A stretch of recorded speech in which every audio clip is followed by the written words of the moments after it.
right, before we get into the game, the ramifications, the clear evaluations in this final exam, I just want to take a moment to talk about Grant Du Bois. It's a game we all want to see big hits. We love it. But this game is a brutal game. One time I had to catch a pass over the middle and my neck hit the inside thigh of the defendant. I felt my neck going. And it was like time stretched out. It was the scariest thing.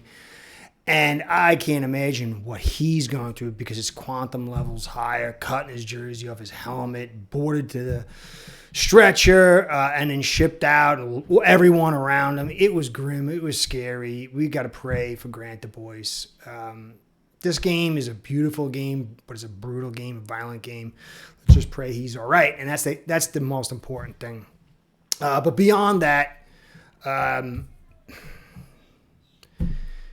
guys, Miami Dolphins organization is where hopium goes to die.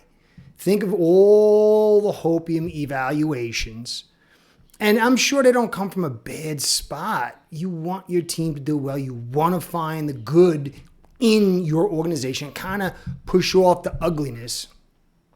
But if it's not clear now, I don't know what is. This organization, whatever you want to slice it as, this part, or a bunch of these parts together, whatever, it's been organized. The architect is Chris Grier. He's got to be fired, and hopefully a real GM outside the organization will want to work here. We find the right one and bring him here, and he can start carving up the garbage. The people aren't bad, but they're just not capable. This is not a winning organization. It should be clear now that it's not just another season. We're going to go get some guards and we're going to be good. You could see, and you want to talk about Tua, you could talk about Tua, you want to talk about the offensive line, you could talk about the offensive line, you want to talk about discipline, you could talk about discipline, you want to talk about special teams, you could talk about even the defense. And guys, this is a very clear evaluation. The offensive line makes the NFL world go round. Both teams had gutted offensive lines. I would say probably the Houston Texans were a little bit. They got Tunsil, and the right tackle is pretty good, but he played left guard. Both these quarterbacks struggled, but Stroud came up big. A mobile quarterback is much better for a porous offensive line. But 18 for 26, 131, 2 TDs, 4 sacks. That's not a winning day unless you're playing a poor team. Now, Tua, you can clearly see that. Look, he's not, maybe someday, but not right now. He's not the guy who's going to be a Dan Marino and just carry this thing. In fact, Dan Marino couldn't do it with a poor team, and this is a poor team. Tua had a good points and a bad points. I'll get into all that. But really, you guys, you got to draw this back. There is fatal flaws designed in this thing, and we should be not on Tua's good or Tua's bad, McDaniel's good or bad. Grier's got to go. We need substantial changes, or you're going to let the guy in charge get another round of draft picks. And if you think that's going to work, one guy in the comments said, you're the male version of the NFL, the Miami Dolphins, Karen. Well, you know what I said to him? Barnum and Bailey said there's a sucker born every day. If you think that we need to tweak a few things to get this thing running, then I've got some swampland to sell you. So I'm going to get into this game, go over the good parts. There's good parts. A real GM can come in, and he's not going to get everything right, but he'll get the core aspects, the philosophies, the understandings of team building, and find the right personnel and begin putting this thing in a good direction. And honestly, we just need to win a playoff game. We need to hopefully win more than that. But it's very, very easy. Not easy, but it's pretty easy to set the philosophies and build yourself a solid team that can get to the postseason and win a game here or there. It gets, incrementally harder, geometrically harder each step after that. But the fact that Chris Grier couldn't even do that says he is no bueno. No way, Jose. And I've been saying it for a while. There's a lot of people out there who don't think I know what I'm talking about. But maybe now it's time to say, hey, maybe the potato head guy over there has got a point.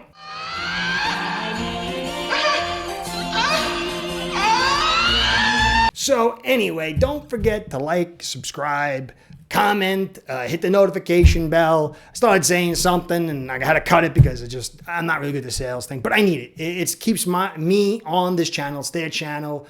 So the algorithm gods, the happier they are, the more likely I'm going to be here. So help me out with that, okay?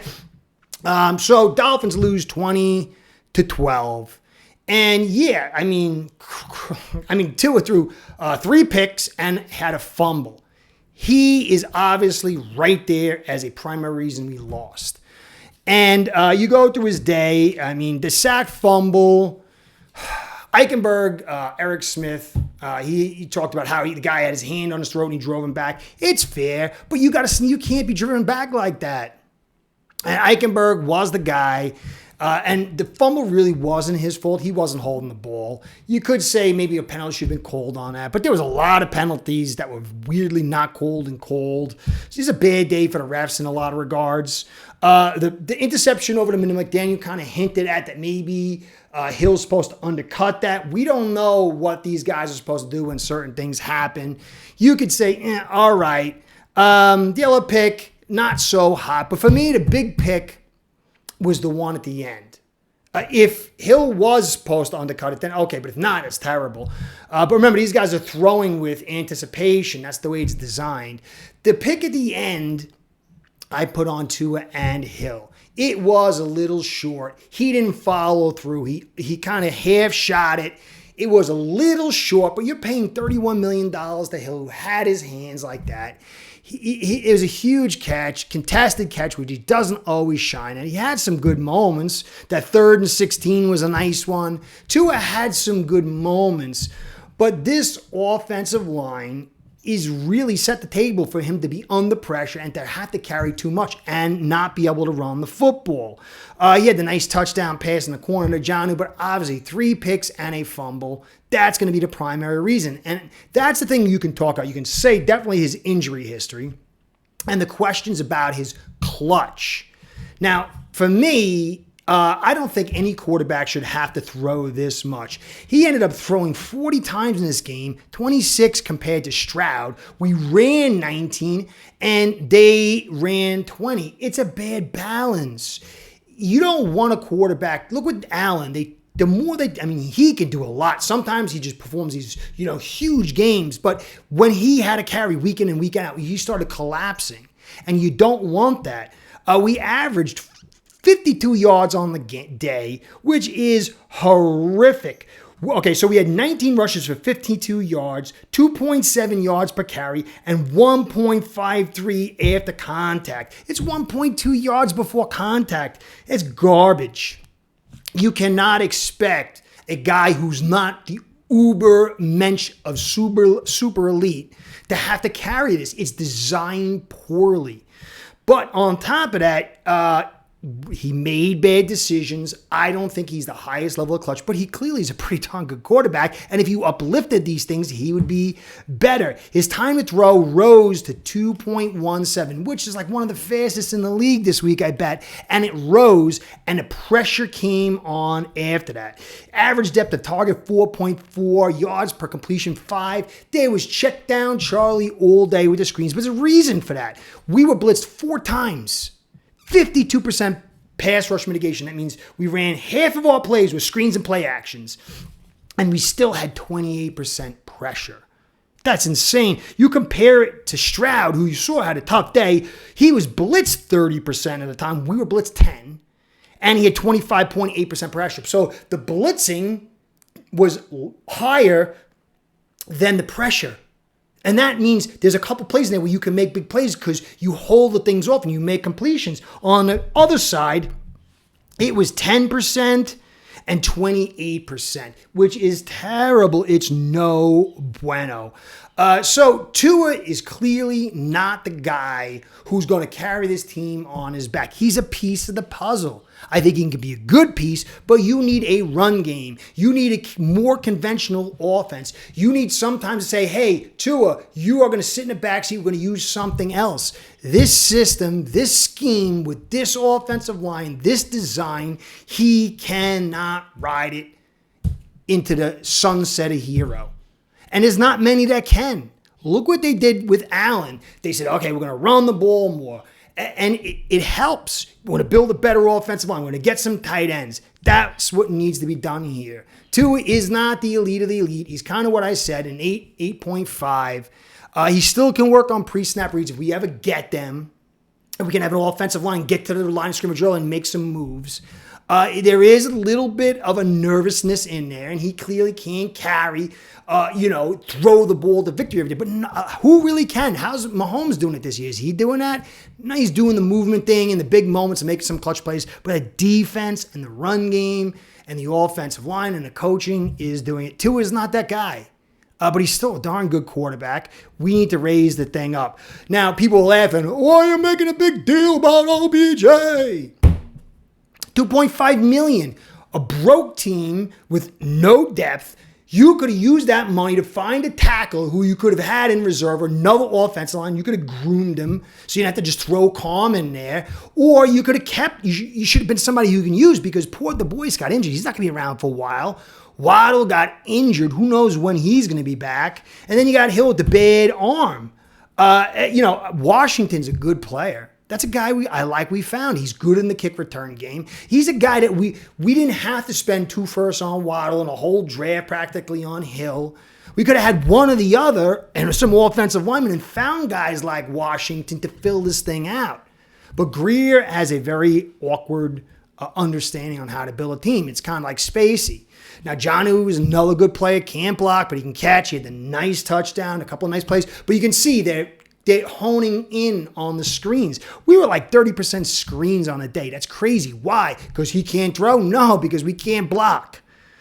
Let's see what else. Offensive line, Carmen on the spin. He wasn't any good. He's like a 5th, 6th, 7th kind of tackle. You bring him in. This is a really good DN group. And so he got beat on a big one. That's what I said. I said, I'm not worried about them getting to him consistently. It's those big plays, and it played out that way. Eichenberg. Greer had to be the one to force in Eichenberg. False start to start out the most critical drive of the season. He had driven back for the sack, hand to throat, no whatever. Happens a lot, the hands to the throat. A lot of things happen. He had a holding call. He was on the ground a bunch of times. How is he here? $4 million. And I'm telling you, if we won this year, and, so Greer would come back. He might come back anyway. They would have re-signed this guy, which is insane.